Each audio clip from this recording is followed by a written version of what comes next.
afternoon on this beautiful Southern California Wednesday afternoon. On behalf of the Advisory Council on Climate, Culture, and Inclusion, I want to warmly welcome you to this special occasion that brings together the campus community, students, staff, faculty, and community members. My name is Doug Haynes. I'm a member of the faculty of the Department of History, and I stand before you as a co-chair of the organizing committee of this series.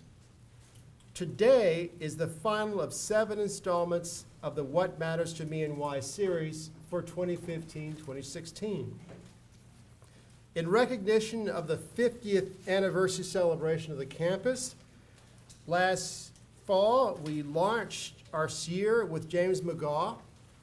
He was followed by Daphne Lee, Lorraine Evangelista, Lorelei Tanji, and Saeed Shakur. We wrap up the season with the Henry Samueli School of Engineering Dean Greg Washington. Mary Gilly. And Mary Gilly.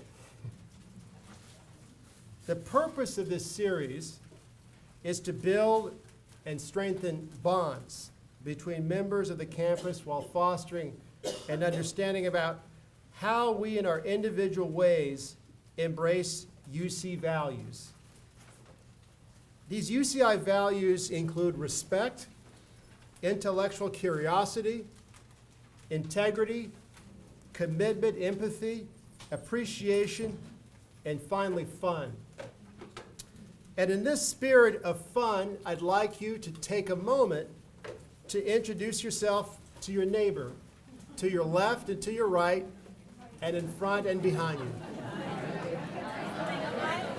Now, I mentioned before that this is a program.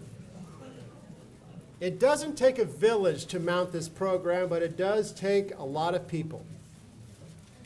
And it wouldn't be possible without their dedication, without the dedication of colleagues and coworkers and students.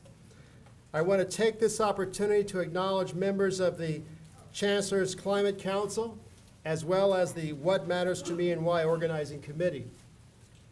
They are co-chair Jonathan Fang, as well as John Stuper, graduate student representatives Daniel Quang and Rebecca Thompson, and undergraduate representative Myrna Rosales.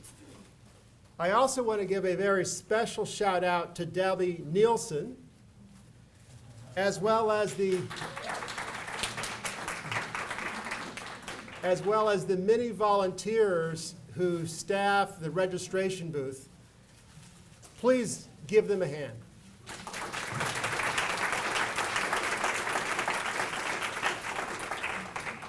Before I turn the program over to Jonathan Fang, who will introduce Dean Washington, I just want to remind you of 4 things. First, this program will be recorded. And so if you don't want to report it, you probably want to take a seat towards the back. You also are encouraged to ask questions. Please speak up because we want to capture your voice on our recording. Second, at the end of the event, please complete the audience survey. And it's an important tool of information for us because that's how we're able to sort of understand who's being nominated and who will be presenting in the next season. Third, we're visiting the School of Humanities, and we're in their gorgeous room and Humanities Gateway. So please discard your lunch boxes as you exit. And fourth, consult our webpage for programming, including an upcoming alumni mentor program scheduled for May 17th from 6 to 8. The guests are Dale Mayada, class of 91, and his mentor Jill Habos, class of 1980. Dale is an effects animator at Disney, and the purpose of this alumni mentor program is to explore the dynamics of learning relationships and how the encouragement and support of mentors has profoundly impacted student experiences, career paths, and life journeys of some of UCI's many distinguished alumni. And now it's a pleasure to introduce Jonathan Fang.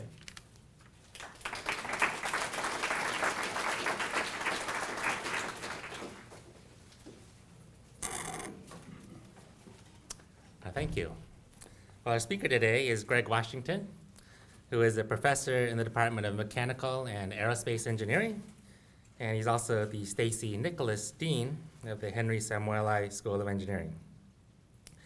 Greg received all of his degrees from North Carolina State, and then very shortly after his PhD, he joined the faculty at Ohio State, where he was until he came to UCI. He is internationally known for his research on the so-called smart materials and has received numerous awards, both for teaching and research, and has been named a fellow of the American Society of Mechanical Engineers. In 2011, he came to UCI to be dean, where he leads the School of Engineering, which, as many of you know, is one of the bigger schools here. It includes 5 departments, about 100 faculty, and educates over 4,000 students each year. So Greg is, I think, especially appreciated for a number of things. One, if you ask his coworkers, he's exceptionally nice and down to earth. And I don't know if that just means relative to other deans or whether this is an actual absolute statement, but it's actually true. 2, he has a passion for inclusive excellence. I see many engineers in the audience, and I think you all know that not long ago, just before Greg arrived here, the group of women engineering faculty, if you included both tenured and untenured, could very, very comfortably sit around one small dining table. This is no longer the case, and that's a fantastic thing. Last, Greg has a real passion for innovative ideas, preparing students in this increasingly global and technological world in what he has called the New Renaissance era, and maybe he'll tell us a little bit more about that. But please join me in welcoming Dean Greg Washington to What Matters to Me and Why.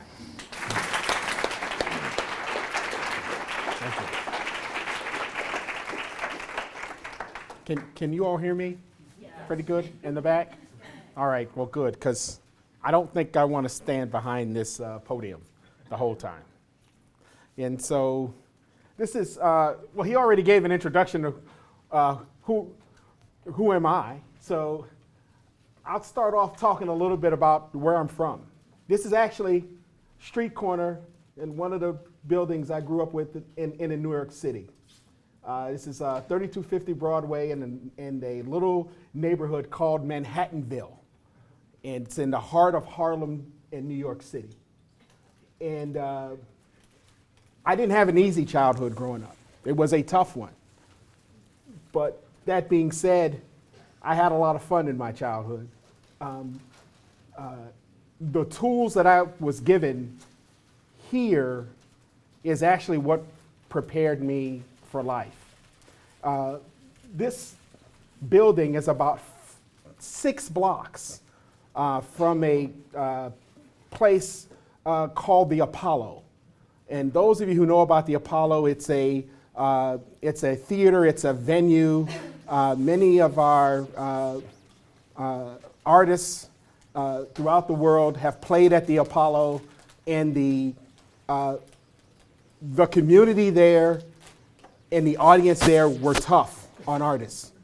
And I mean extraordinarily tough. If you were bad, they would boo you. And if you got really bad, there's a guy named the Sandman who would literally come on the stage with a hook and yank you off. And the old adage was, if you could make it at the Apollo, you can make it anywhere. And that mantra and adage was a big part of this community.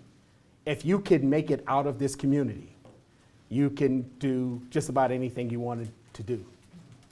But making it out of this community was not easy. Of the friends that I grew up with, on all of them, the whole cohort of us, probably about 25, 30 boys, 3 of us made it out of that neighborhood. And when I say made it out, that means we're not dead, in prison, or on drugs. 3 of us. One fella is in Japan. He is an interpreter. He works there. And I've kept up with many of the guys throughout my time. Actually, I reconnected with him in 2010. The other one is a B-level actor in Hollywood. And then the third person is me. So this community was tough. My youngest son is 13 years old. When I was 12, I witnessed my first drug deal. I was standing there. One of my best friends was the dealer, who grew up to become one of the most legendary dealers in Harlem. There have been a couple of movies made about it. And I was standing right there with him when it happened. He was 12. So just to give you an idea of the neighborhood. This is where I went to school, PS 129. And that school is still there today. It's actually on the campus of City College, connected to City College in New York City. My junior high school is actually gone. It's been torn down, junior high school 43. But then I came, because my father was in the military, I moved to Enloe High School in North Carolina. And I got a number of educations then.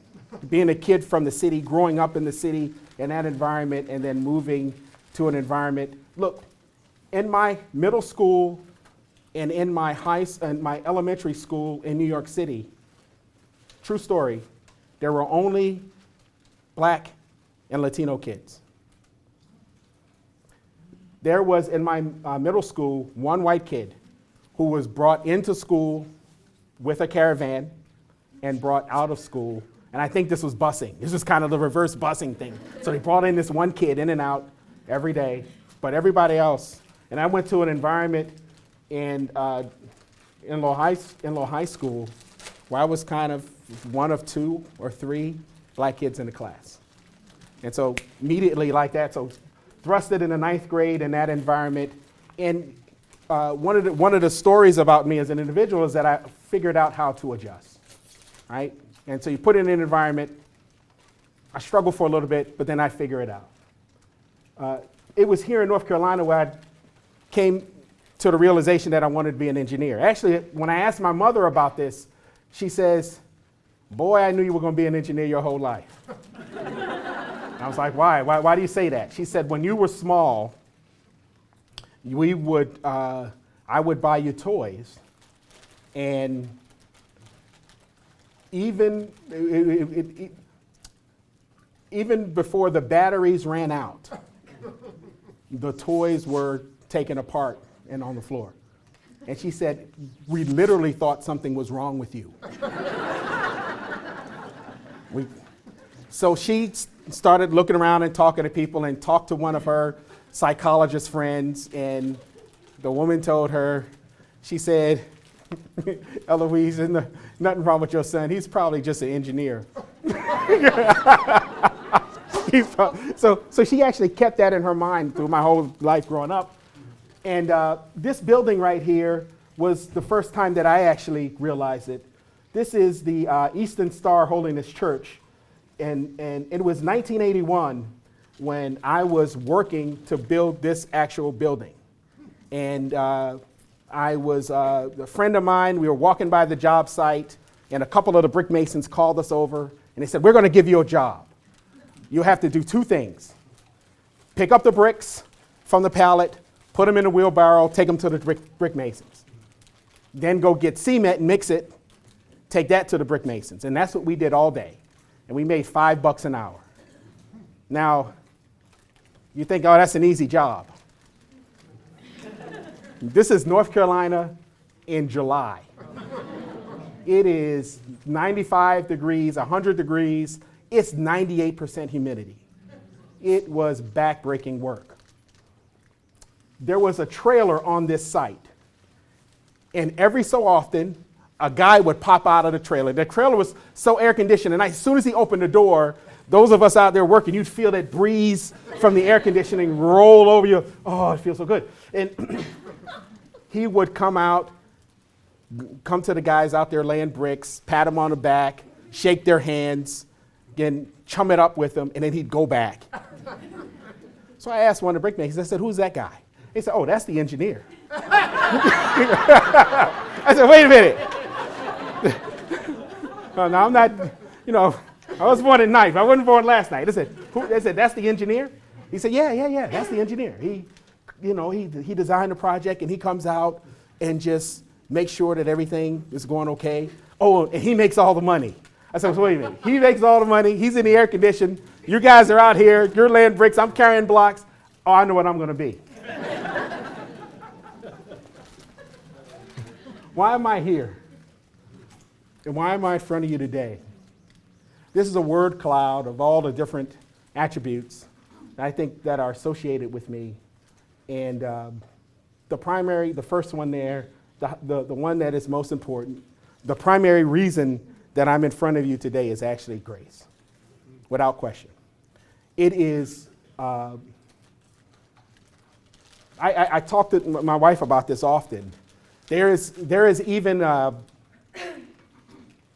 there's a part about me, a part of me that believes I am not even supposed to be here.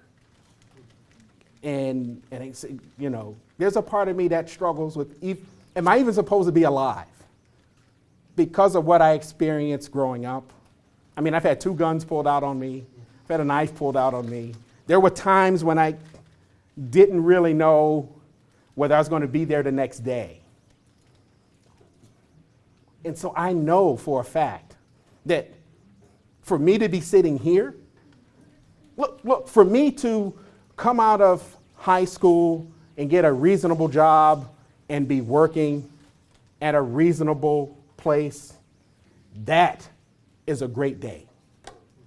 For me to be sitting here, no, that's statistically an anomaly. Those of us who study statistics, it just doesn't happen. When I was born to a teenage mother, she was 15. Well, my oldest is 15. In that neighborhood, at that time, now it's grace. Somebody or something, well, I know who that is, wanted me to be here at this day and at this time, and basically align the paths such that I would wind up at this place. I understand that, and that's why people say all of this stuff going around you, you had all these problems in engineering, how do you cope? How do you manage? Well, because I ultimately understand that in the end, no weapon formed against me shall prosper. It's one of the foundational scriptures that I live by. That's my family. And with my job, it's very difficult for me to stay as an active part of the lives of my 2 boys there, Joshua and Caleb. But I do what I can. I've managed to, over the last 4 or 5 years, coach both of them in basketball every year. My oldest now plays high school ball, so the coaches are much better than I, so I don't get the coaching. And now my youngest is now at the point where he needs better coaching than I can give him too, and so he's playing travel basketball. But it's a very, very, it's tough, but I tell them all the time, you have first world problems. You're growing up in a great environment and in a great home with 2 parents that love you. I have a wife there, Nicole. She's here today, and without her, there is no me. There's very little that I do that she's not an integral part of, and so I consult her on every day. Please give her a round of applause.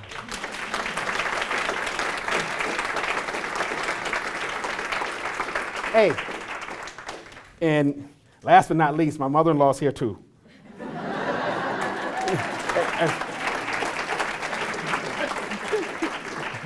I better say something about it.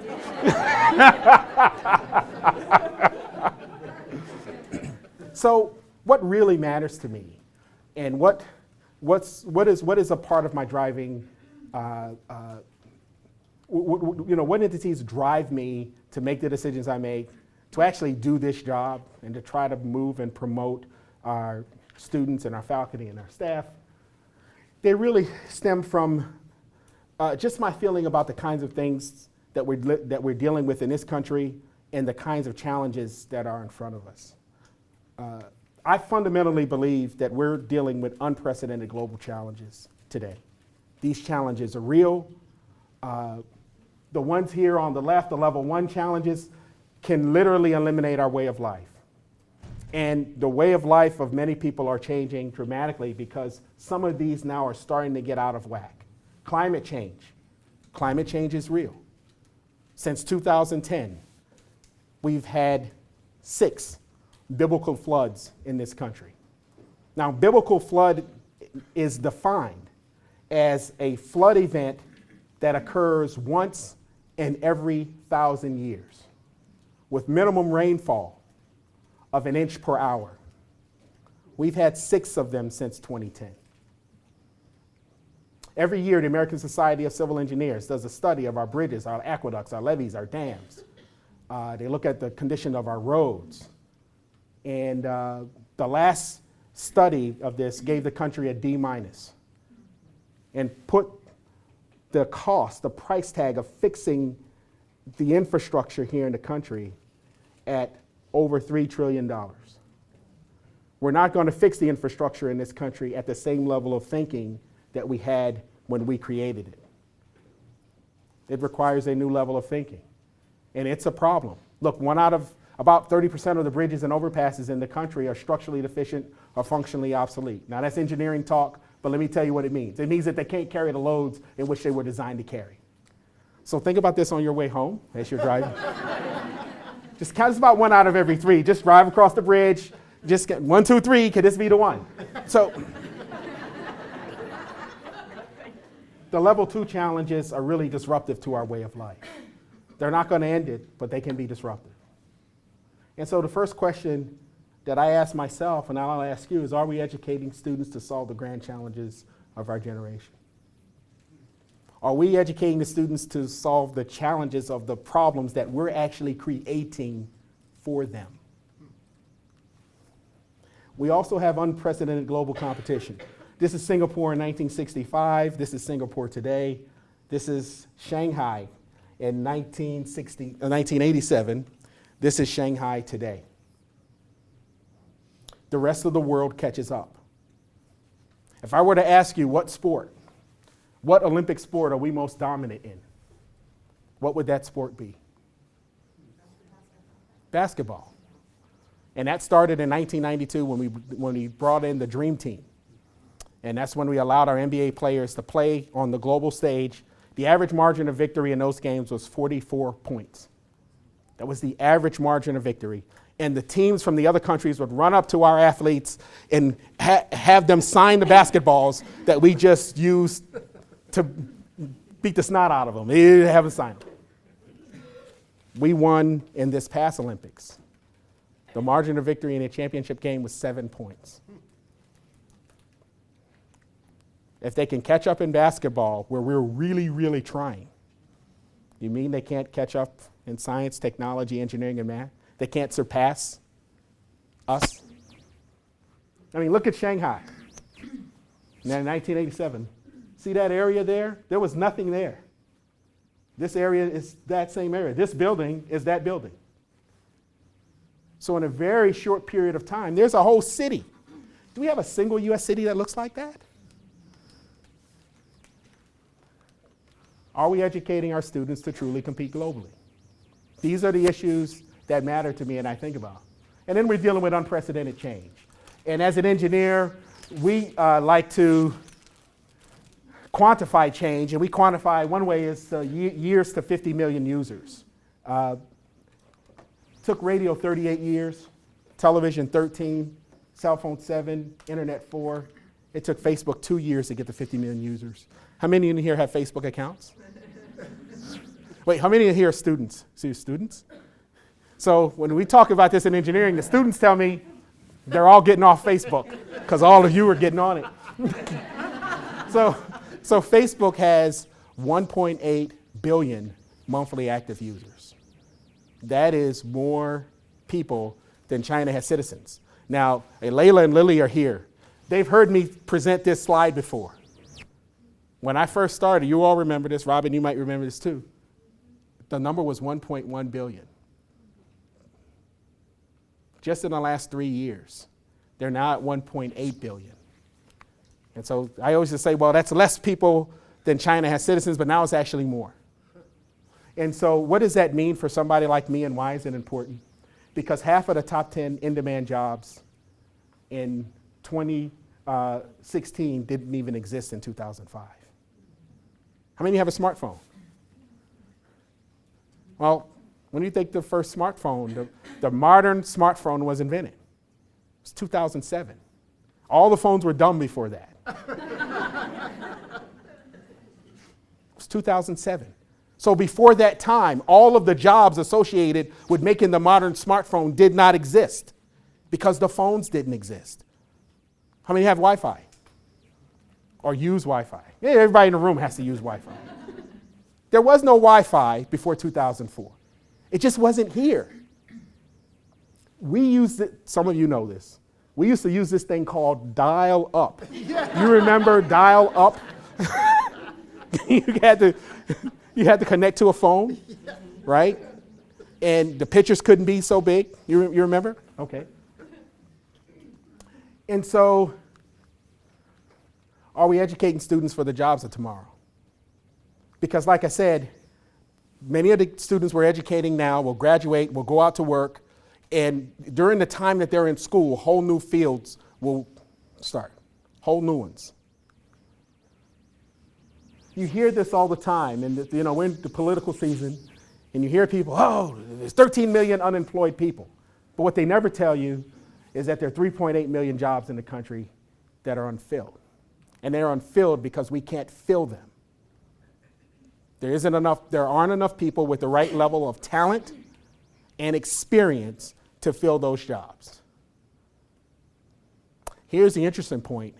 He says, well, why can't we get them from foreign countries? Well, companies are trying, number one, but those countries are now producing at such substantive rates that many of their people want to stay there.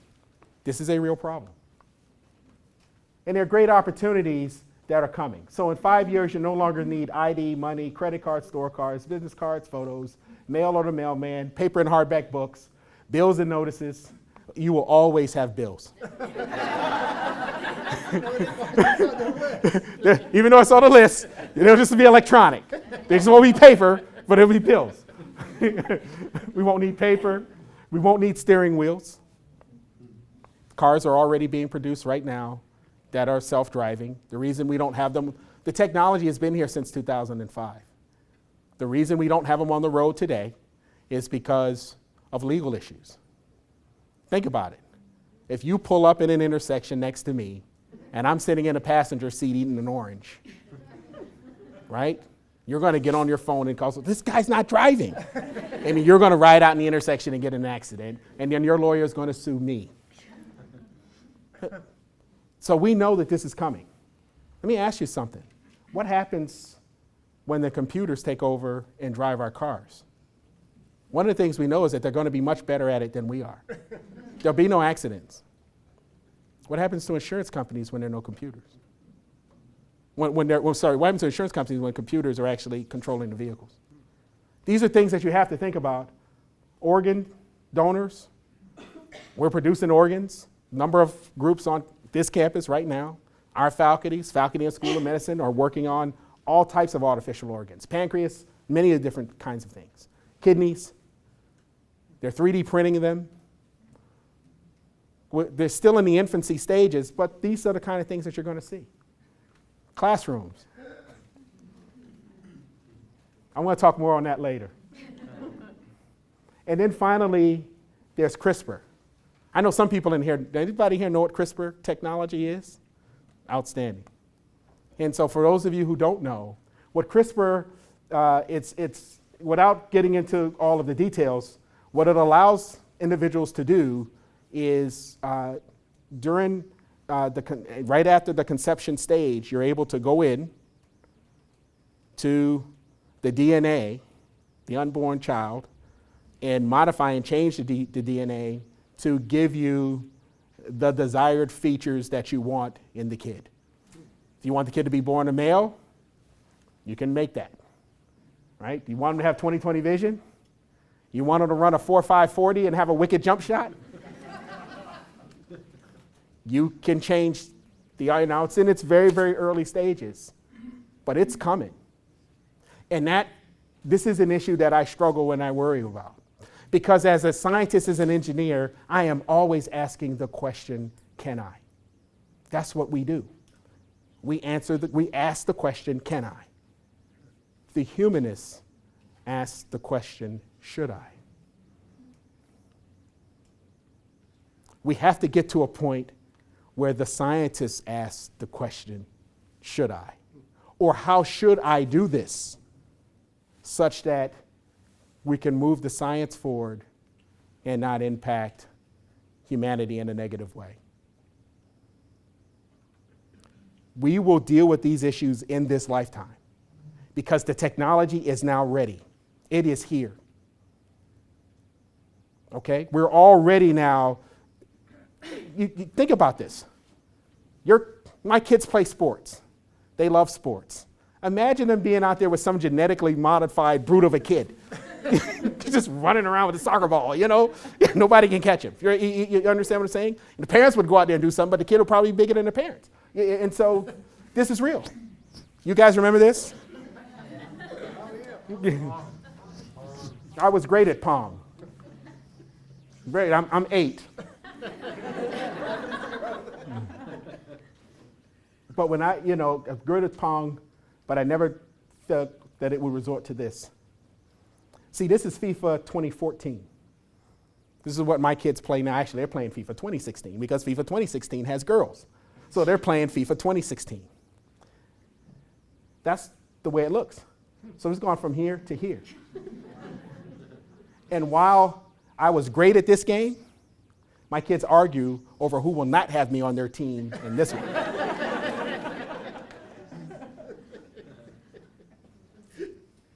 Oftentimes we have to think about what the future will look like, and we have to prepare you. See, we're in the business, in engineering, we're in the business of creating the future. And we're in the business of preparing students for that future, but it's a future that, to be quite honest with you, I can't see coming. It is just happening too fast, and when you make a prediction, oftentimes the prediction is not accurate. So in 1980, here are all the technologies of the day. All of those technologies are now integrated in our pockets. All of those technologies are gone. So I ask you the question, just 5 years from now, what would it look like? 10 years from now, what would it look like? I can tell you it will be radically different from what it is today. I know this for a fact because I can look back 10 years and it's radically different from what it was then. So I know it's going to be radically different. I don't necessarily know what. And here's the clincher, but we're still educating the same way. We still educate the same way as we did, not just here, but we still educate the same way as we did going all the way back to 1555 with Abelard, the monks. We still educate the same way. Yes, we use a little bit more PowerPoint now. But education has to change, and education has to change dramatically, and it's not changing, So I ask this question, is education changing fast enough? Are we changing fast enough in engineering to deal with this issue? And I know I'm sitting in a room full of educators, and I understand that. This is kind of how I feel right now with what I'm about to tell you. But the answer to this question is we're not changing fast enough, right? Think about the radical changes in technology just over the last 5 or 10 years. You mean to tell me that we in academia are keeping up with that? Not just, I'm not talking about in the humanities or in English. I'm talking about in engineering. We are developing the people who are supposed to help create this, and we're not keeping up with the technologies ourselves. It actually bothers me. I mean, we're not moving at the pace of industry. That was what old manufacturing looked, well, almost, what old manufacturing looked like. That's what it was. It was backbreaking work. You had people working on this, and many of them oftentimes got hurt, right? But this is kind of what manufacturing looks like today, right? The modern manufacturing plant, and when where we're moving to, you hear people discuss this all the time. Actually, Duran Apellion, who's one of the leaders in manufacturing in the country, recently he gave a talk at a National Academy event, and I was there, and he says this, and I'll repeat it. I know he's here. I give you credit the first time, but after that, it's mine.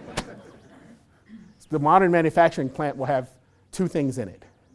Right? So you have three things. You have all your machines and robots. You'll have a man and you'll have a dog, right? The man is there to feed the dog. And the dog is there to bite the man if he touches the robots. But that's where we're going. Modern manufacturing plants have very few people. And now the robots are actually making robots. They're actually making replicas of themselves. We're not keeping up with that in education. This here is from a longitudinal study. This is a very interesting plot because the researchers who developed this were not trying to get this answer. What this was is a group of faculty at MIT were developing wearable technology that you can wear on your wrist that tells you something about your state of your state of activity, your physiological state of mind, your brain activity. And they could put this device on your wrist, and with this device on your wrist, they could measure your activity throughout the day. And so that's what they were doing. It's developing a wearable technology. You can look up this paper. It's in the IEEE wearables. But when they ran the data, something very interesting came out. Look at the brain activity during the time that you're studying. And look at when you're watching TV, and look at when you're in the lab and at social time. Look at when you sleep. And then look at class.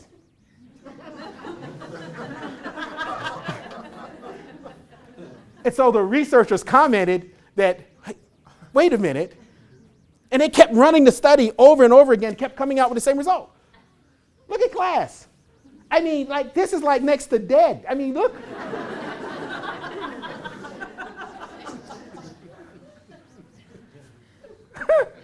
Anyway.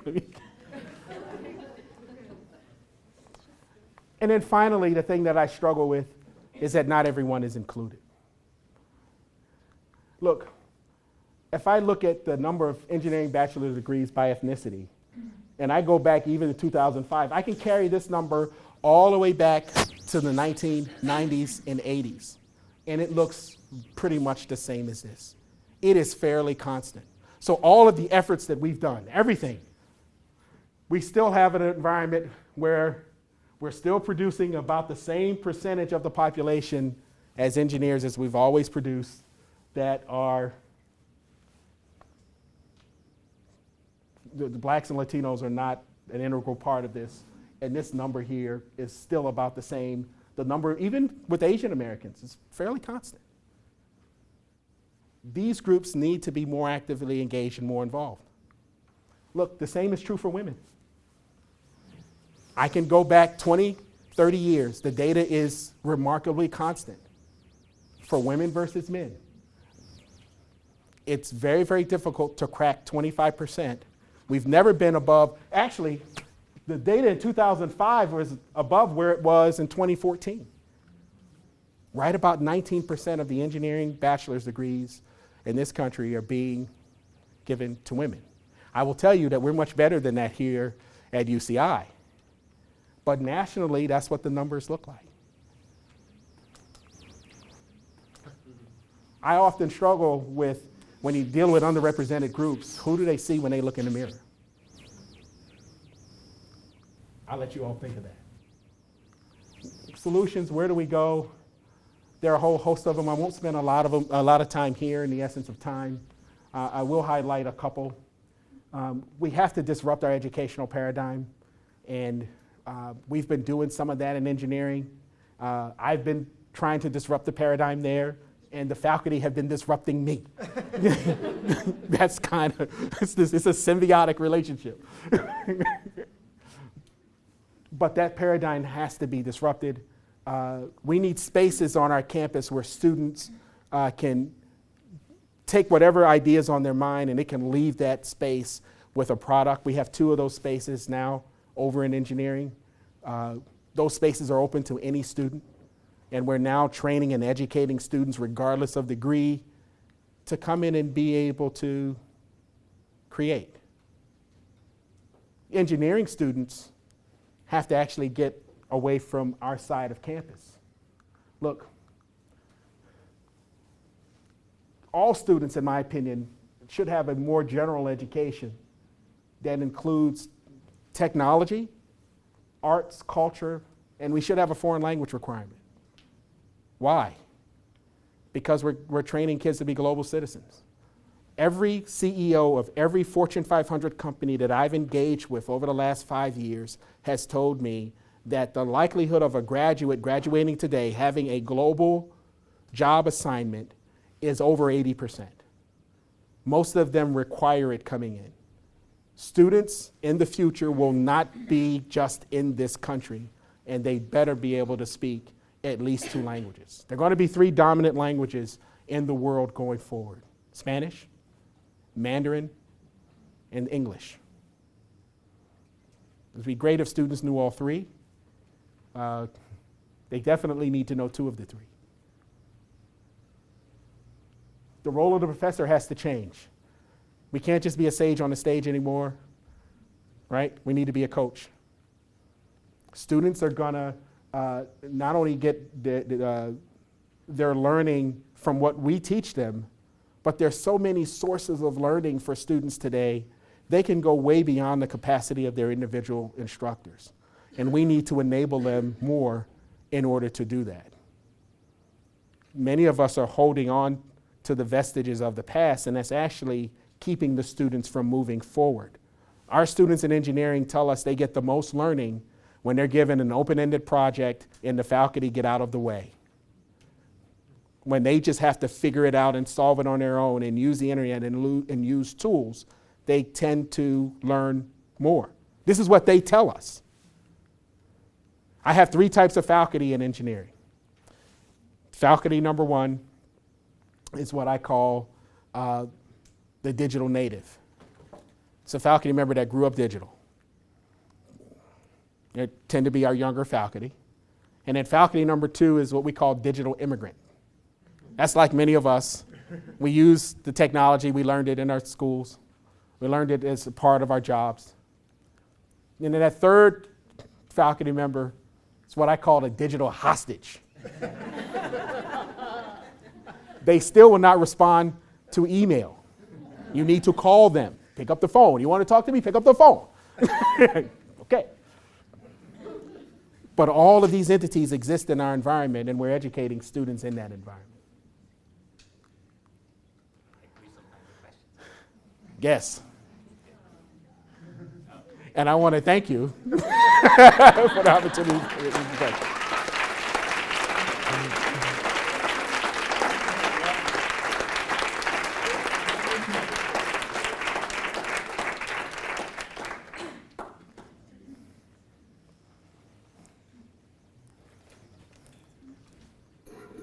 So, thank you.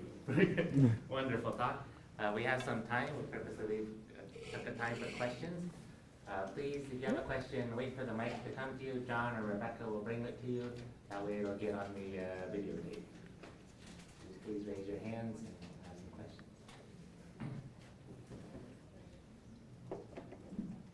So I'm a computer science student. Oh, good to meet you. And so if we look at like 15 years ago, the top 10 companies were say Microsoft or Yahoo, and the disruption that we had with things like smartphones came from outside the system.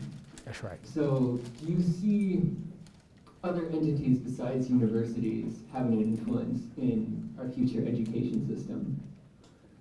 It's happening right in front of us right now. That is going to be the case. I will continue that's already happening. There is a large contingent of companies that are literally being formed as we speak in Silicon Valley that are focused on disrupting the educational process. It's going to be disrupted. The question is, are we going to disrupt it, or is it going to disrupt us?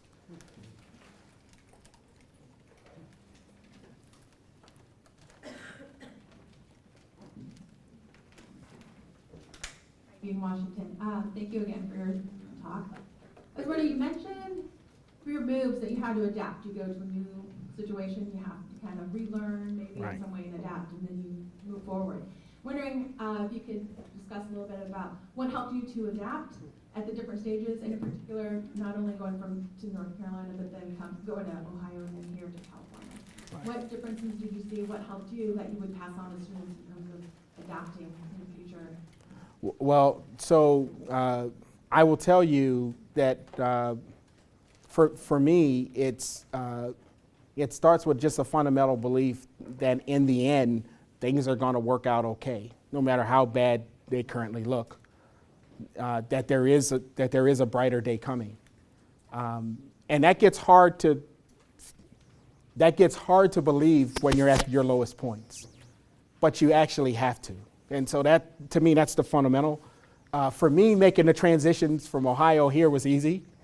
You know, I interviewed here in February, and I went back to Ohio, and I was, okay, I'm coming back.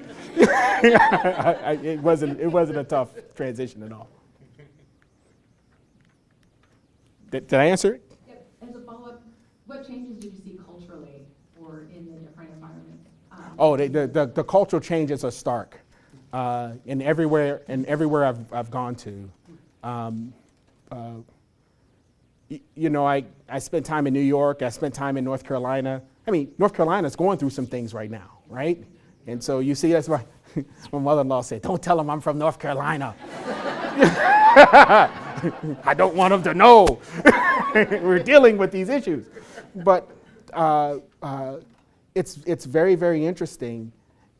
People in different parts of the country actually think, you know, somewhat differently. And it takes a while to learn the norms. You just have to be open to it, and then you have to try to change a little bit in order to fit in. That's probably been the hardest adjustment part for me. You know, I came from a school in the South, and then I went to the Midwest. And many of the customs and norms of the South is very folksy and open and engaging. The Midwest wasn't like that. And here it's kind of in the middle. And so I've had to adjust in every place.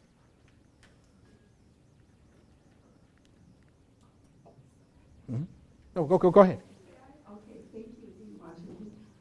Just curiosity, that what's the reason that you select Mandarin as the language that is part of 3 mandatory languages that you think students Oh, will- okay. Thank Well, it's demographics and numbers, right? If you just add up the number of people speaking the language, Mandarin is globally, you know, one of the top languages spoken on the planet. But it also is a function of looking at where new research capacity and where new technologies are moving. So 77% of all new research capacity over the last 5 years is actually in China. And so we understand that we're going to be partners with the Chinese moving forward in a very, very symbiotic way. And I've been in elevators. I go to China once or twice a year. And I've been in elevators with people from, you know, my counterparts in China, and they all tend to speak reasonably good English. You get in an elevator, you get in a conversation, and they start speaking in Mandarin, then you know they're talking about you. And it always bothered me that I'm not able, right? Or they're saying something they don't want you to know. So it always bothered me that I'm not able to have that conversation. And so it's very important in this country that we know the languages of others just as they know the languages here. Thank you, Dean Washington. How do you think we should work towards getting more minorities and more women to places like this? I mean, you talked about coming from Harlem and 103, getting out. We know it's public policy related and it's complicated, but what can we do as a society and as individuals too? Oh, this is one in which we actually, believe it or not, we know more of the answers to this question. And it starts with engagement, and it starts with engagement when folk are very, very small. And so we've been doing some of that here. We have programs now that literally start at kindergarten, and we can engage. You know, I was telling a group yesterday, we can engage a kid, the same kid, from kindergarten all the way up through the 12th grade now. They can have an experience on this campus in engineering every single year. And those experiences can actually be different each year. And that's the kind of thing that's going to have to happen throughout the whole campus. And we're going to have to choose the communities in which we engage differently. It's not hard to find kids to come to programs that we put forward at UCI. They will come, right? But we got to go to Santa Ana and bring kids from Santa Ana here and engage them here. We need them to engage. And we can't assume that they're going to come to us. We have to go to them and possibly bring them here when they can't make it. And when we can, we need to go there. That's the kind of thing that has to happen. And we need to engage them in a very hands-on and engaging way with STEM. We can't just go and lecture to them, right? Because you get the opposite effect. They said, I don't know what an engineer is, but I know I don't want to be like that guy, okay? And so, and so what we engage them through the really hands-on applied nature of the field. And what we found is that when we do that, it works beautifully. I can show you rooms with kids in those rooms engaging in STEM, and you can't tell what background the kid is from just by watching the kid engage. It's an amazing thing to see. Is that happening right now? That is happening. Well, I don't know about it's happening in Harlem and Chicago and other places. I know that it's happening here because we're doing it. And there are good programs in other places in the country. But this is a one that requires funding, and it requires commitment from leadership. I've had to find budget and commit budget to do this. And then and when that didn't work, I had to go out and find donors who were willing to put money in place to make this kind of thing happen. And we've been able to be reasonably successful. Dean Washington, thank you for being here and sharing Okay, your there you story go. with us. And it's very apparent that you live your passion out loud, and I really appreciate that. Thank you. On one of your slides, you had partner parish. That's And right. I'm curious because I'm someone who values, and my unit really values partnership and alliance across the campus. What does your collective vision or ideal partnership look like, and how we can support each other in the mission to produce the best students who are globally prepared? So my philosophy is a little radical on this. I actually think that oftentimes the divisions that we have actually hurt us. Look, we're partnering first and foremost with a number of key units on campus, but not just the units that look like us. I mean, we have programs with the humanities, we have programs with the sciences, we clearly have programs at ICS, we're very close. But we've reached out into the community, and that's the piece that I think the campus overall, we need to do a much better job at doing. This community cannot rise above the level of its campus, of its university. The university was built here for a reason, and the community was actually built around the university. So we were put here to be the center of gravity of this community. And we do an okay job in some areas, but there's a lot of work that needs to be done in terms of us engaging the community in a very, very aggressive way. And so that's my that is my philosophy. What can we do on campus to help it grow? Is that so first of all, we have a good collective group of deans that work together very well. And we need to expand that and have that relationship filter down to our faculty. Okay. Thank you, you. I just wanted to get a sense of, well, what do you see in terms of the future impacting education and how that could really change Oh, well, outside of technology? look, clearly technology is going to have an influence. We will have a mixture of online and in-class engagement with our students. Our students will learn more out of the classroom than what they're learning in the classroom. That is going to be a reality of what happens as we move forward. And so that's on one end. What I hope to see is that the disciplinary factors reduce, meaning, so we start a joint program with the humanities and what we're calling international engineering. So you get a BS in engineering, you get a BA in a foreign language, you do it and it takes you 1 extra year. We need more programs like that, where we're not forcing students to be technical, or you said you're going to use this side of your brain or you're going to use that side of your brain, right? We need a more Renaissance-based education where students can just be generally smart and they can be comfortable on the side of the arts if they want to, and comfortable in technology, and that we have a platform and a degree mechanism in order to accommodate that. That's where I'd like to see us go. Thank you. Okay, I think we're about out of time. So let's thank Dean Washington for a fantastic end of the season talk.